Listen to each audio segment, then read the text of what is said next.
오늘 우리가 마지막으로 다니엘서 6장의 말씀을 오늘 이 새벽에 함께 나누어 보고자 합니다.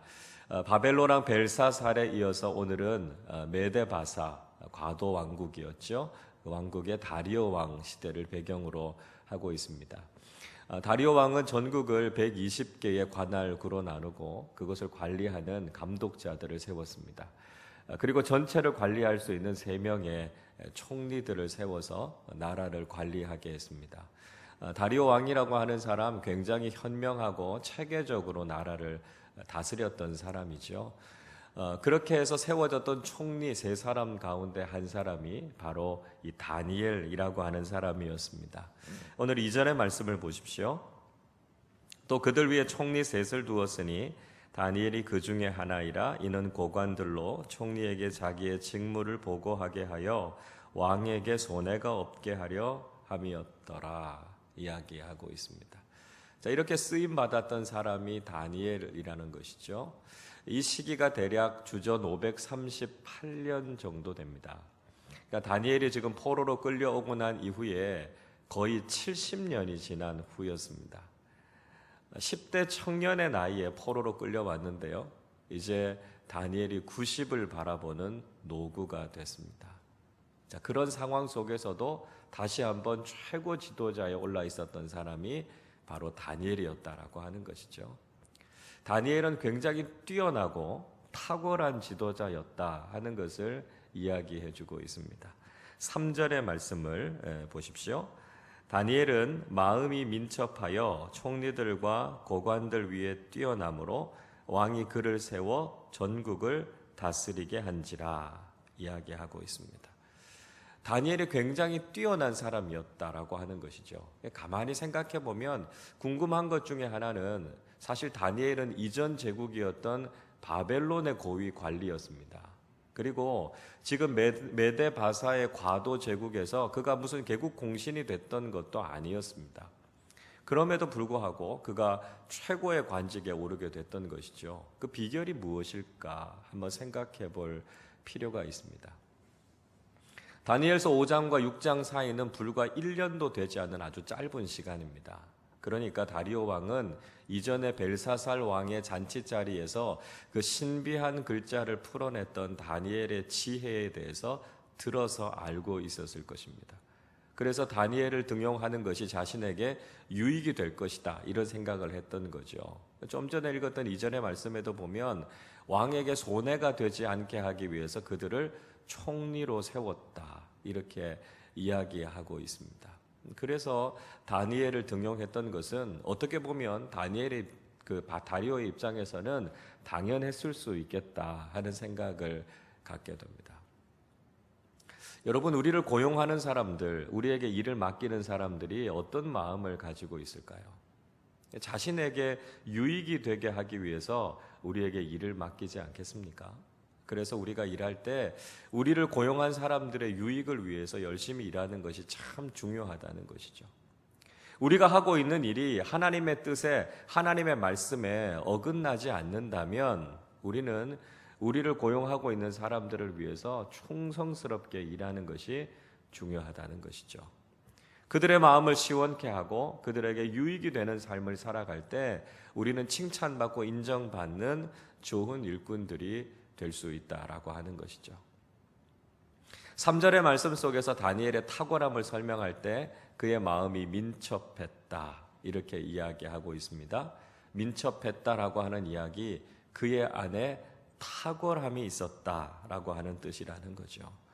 이렇게 탁월함을 갖고 있었고 이렇게 유익을 끼칠 수 있었던 다니엘이었기 때문에 다니엘이 그렇게 등용될 수 있었다라고 하는 것을 볼 수 있습니다. 자, 그런데 이렇게 인정받는 다니엘을 시기하고 고발하는 사람들이 있었다는 것이죠.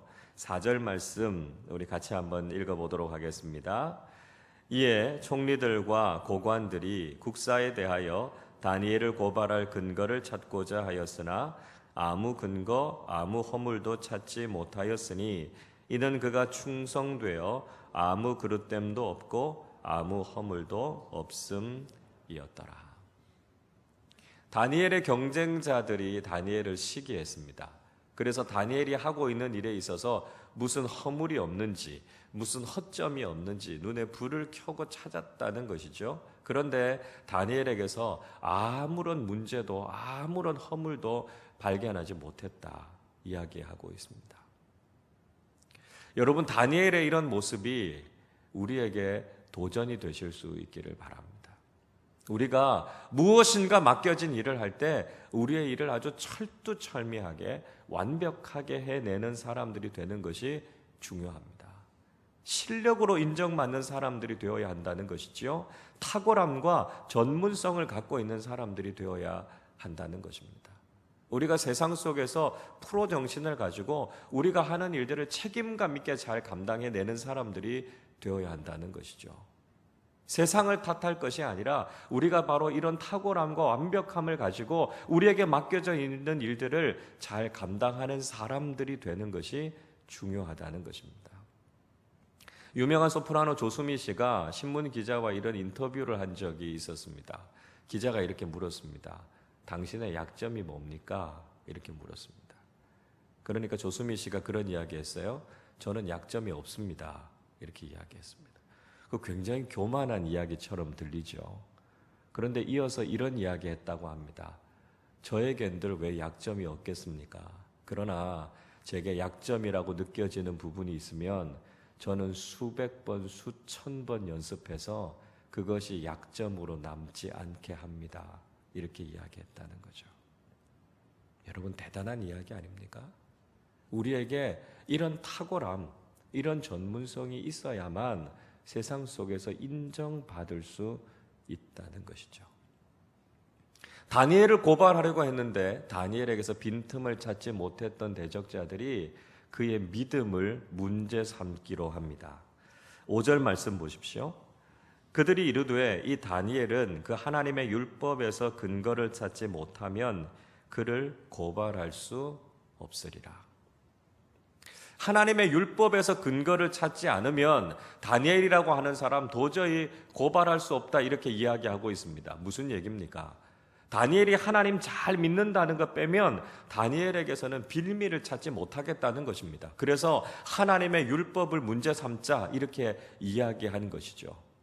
하나님의 율법에 대표되는 10계명, 1계명과 2계명이 어떤 내용입니까? 너는 나 외에 다른 신을 두지 말라는 것이죠. 우상을 만들지 말라는 것입니다.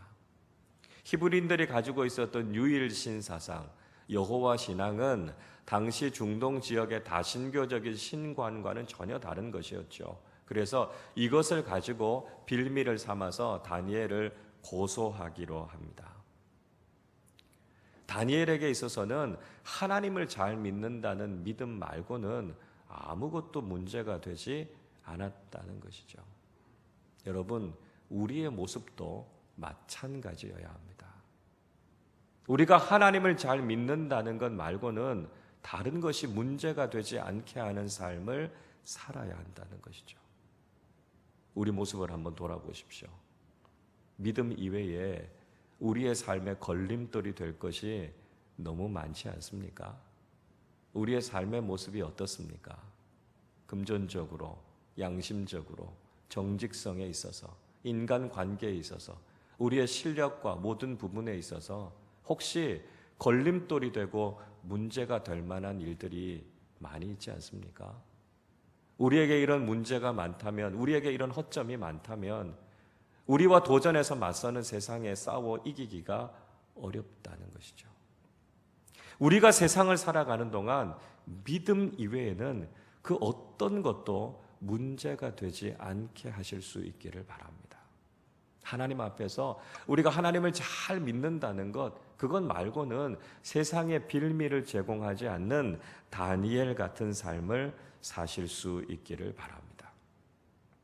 자, 그런데 시간이 지나가면 지나갈수록 세상의 계략이 점점 더 교묘해지는 것을 볼 수 있습니다.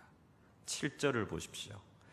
나라의 모든 총리와 지사와 총독과 법관과 관원이 의논하고 왕에게 한 법률을 세우며 한 금령을 정하실 것을 구하나이다. 왕이여, 그것은 곧 이제부터 30일 동안에 누구든지 왕 외에 어떤 신에게나 사람에게 무엇을 구하면 사자굴에 던져 넣기로 한 것이니이다.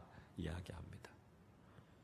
그러니까 많은 사람들이 모여서 금령을 하나 세워달라 이렇게 지금 다리오 왕에게 제안을 하고 있습니다. 그것은 30일 동안 왕 이외에 다른 신이나 다른 사람에게 기도하면 그 사람을 사자굴에 던져넣자는 것입니다.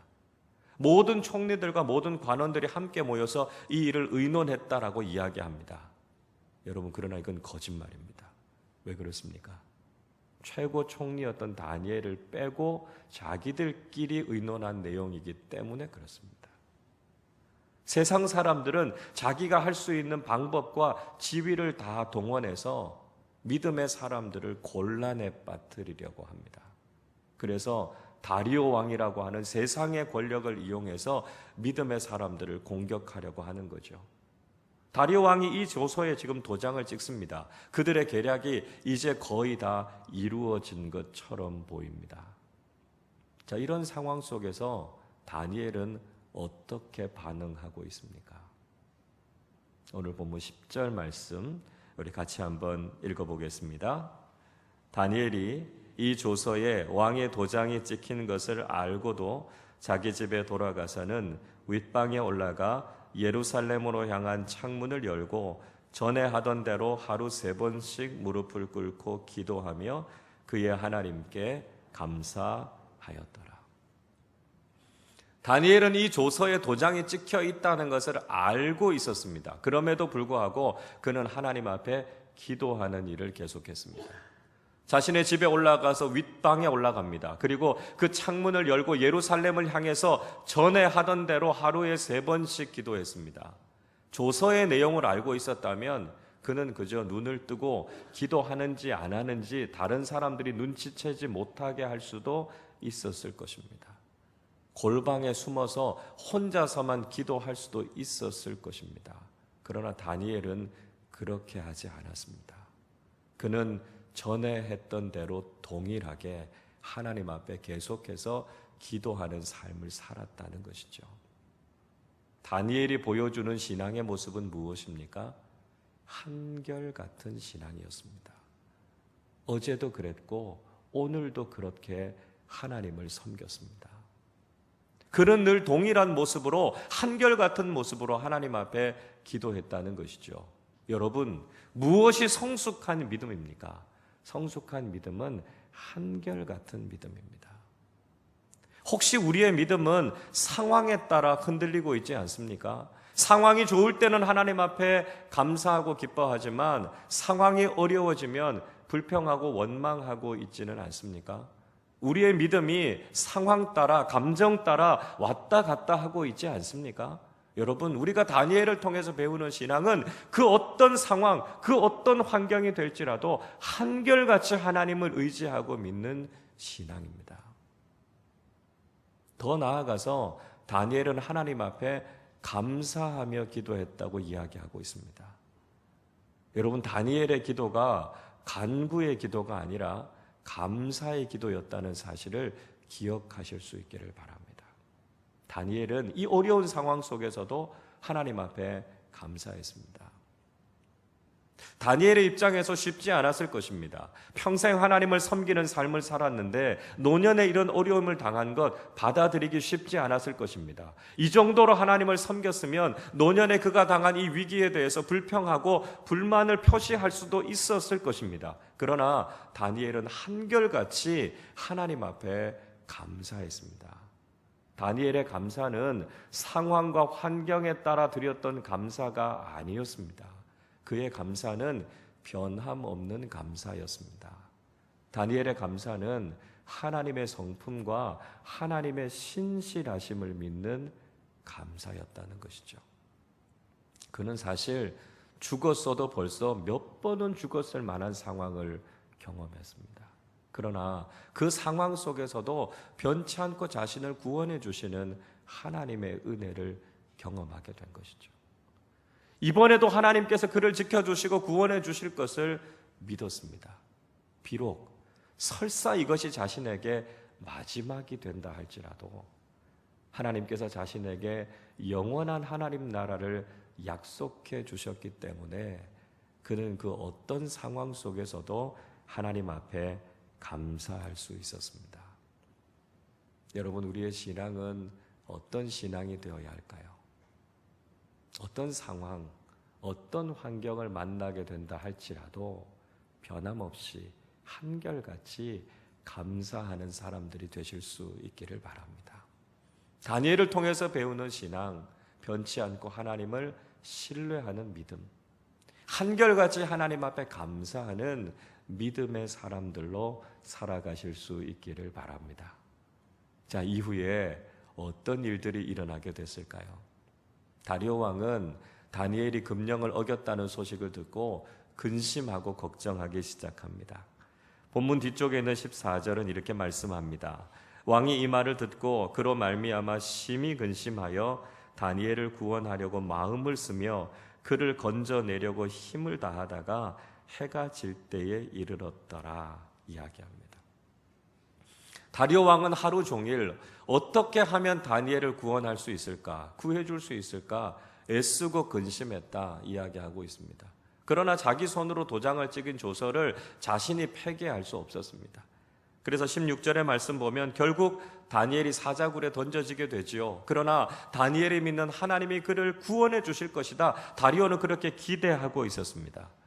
그리고 18절에서 다리오 왕은 자신의 왕궁으로 돌아가서 음식도 먹지 않고 잠도 자지 않고 전전긍긍했습니다. 그 다음날 새벽이 됐을 때 다리오 왕은 일찍 뛰어가서 다니엘의 안부를 묻습니다.